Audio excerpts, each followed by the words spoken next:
I've been reading about all of just the huge news that's been coming out of your restaurant recently too.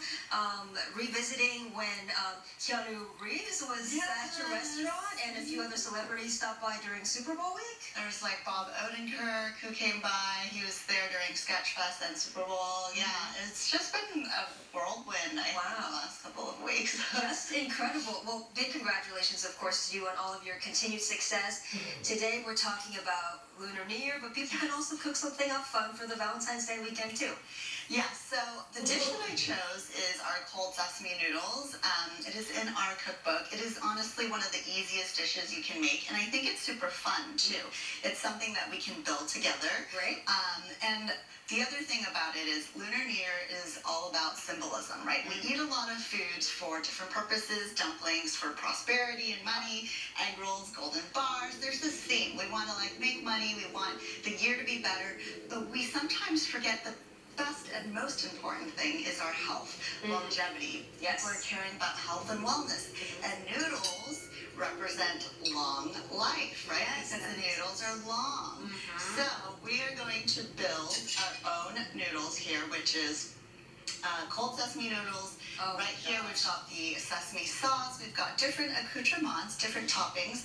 I picked some greens because I love healthy noodles, but you can honestly do anything. You can add protein to it. If you don't want anything cold, the noodles can be hot. And it becomes a lo mein. The sauce still stays the same. Okay. And so it's fun. We can build. Okay, great. Let's do that. We've got lettuce here. Okay, so I'll start with the lettuce too, yeah? Yeah, you can do it however you want. Some lovely cucumbers for added crunch. Okay. For Valentine's Day, I feel like this is so cute too, right? Think Lady and the Tramp kind of moment. If you want. That's a cute, right? visual right there.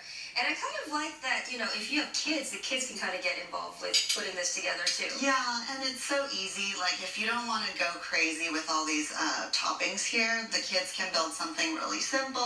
Oh, thank you. Look at how pretty that is. That is. I love that. Oh, we're having a little fun here. Yeah, a little splashy, splashy, yeah. And where do you get the sesame sauce? So in the book, we had a section of sauces where you can learn how to make all of these. This is a special sesame sauce used just for cold noodles. The base is actually sesame paste. So you can buy the sesame paste at a Chinese supermarket. Okay. And then there's just soy sauce, there's a little bit of sugar, honey, vinegar.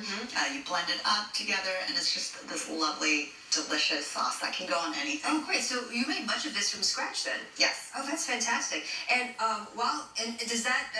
that's pretty much the dish itself? Yes, simple. Easy. Oh, I love that. It just took a few moments to put together. Yes. Now, I would love to talk a bit about your book too, because we still have a little bit of time here. What inspired you to put this together? So I think the initial purpose was really because we have so many customers who've been coming to us for the last 38 years asking for dishes, right? They'll say, can I have this recipe? I don't live here anymore and I miss it. And my dad's always been like, no, if we share our recipes, everyone will just make it at home and nobody will come.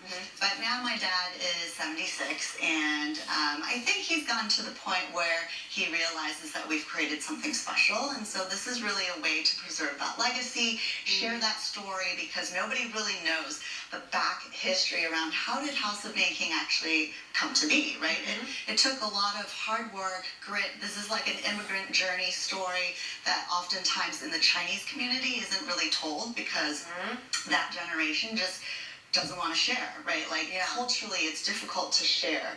They don't want to brag, they don't want to boast, they want to step back behind the scenes. And so I'm trying to do that for them. So I wrote it with my dad.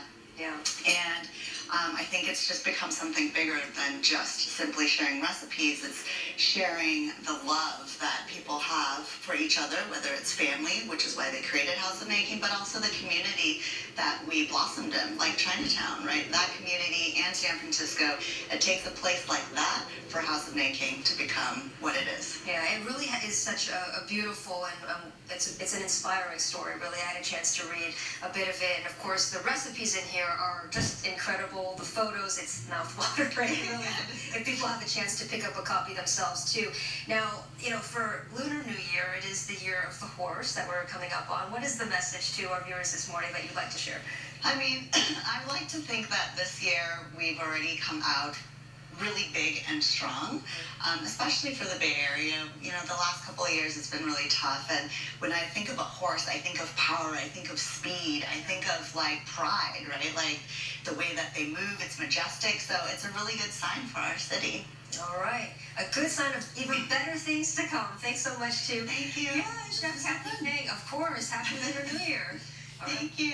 We'll be right back.